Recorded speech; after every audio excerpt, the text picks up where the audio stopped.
एक गांव में एक गरीब परिवार रहता था। उस परिवार में श्याम अपनी पत्नी गीता के साथ रहता था। उसी गांव में एक कोयल रहता था। वह किस्मत का बहुत धनी था। जहाँ भी जाता वहाँ बरकत ही बरकत फैला जाता। एक बार वह कोयल श्याम के घर जाता है। वहाँ उसकी रसोई में खीरा देख बहुत खुश हो जाता है। वह कहता है, अरे वाह खीरा, यह तो मुझे बहुत पसंद है। अब मैं खीरा खाऊंगा। यह कह वह खीरा खाने लगता है। इतने में श्याम की पत्नी गीता वहाँ आ जाती है और उसे भगा देती है। कोयल घर के कोने में छिप जाता है।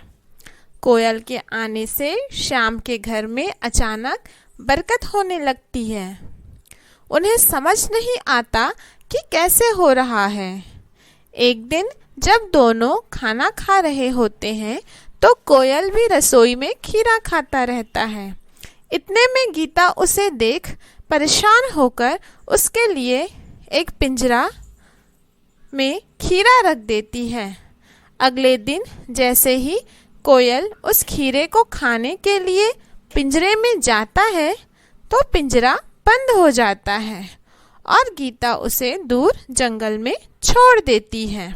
जैसे ही कोयल उसके घर से बाहर जाता है तो श्याम के घर से बरकत धीरे धीरे खत्म हो जाती है। वापस पहले की तरह गरीबी आ जाती है। उन्हें समझ नहीं आता कि ये कैसे हुआ। कुछ दिनों बाद कोयल वापस उनके घर पर आ खीरा खाने लगता है। इतने में गीता उसे देख कहती है कि ये कोयल भी हमारा पीछा नहीं छोड़ता।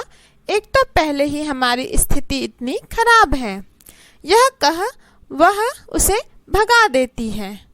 कोयल फिर एक कोने में जा छिपता है। उसके आने से उनकी स्थिति फिर अच्छी हो जाती है।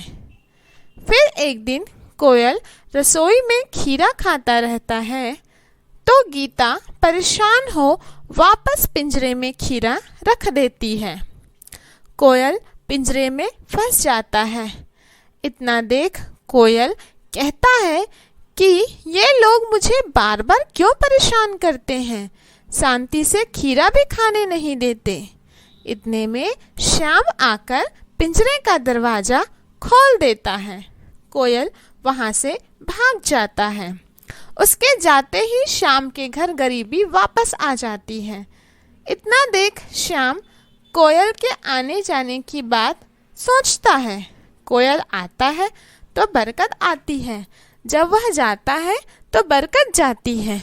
कहीं यह जादुई कोयल तो नहीं। इतना सोच वह अपनी पत्नी गीता से कोयल के आने जाने की स्थिति पर नजर रखने की बात कहता है। वे दोनों कोयल की राह देखते रहते हैं, लेकिन उस दिन के बाद से कोयल उस घर पर वापस नहीं आता।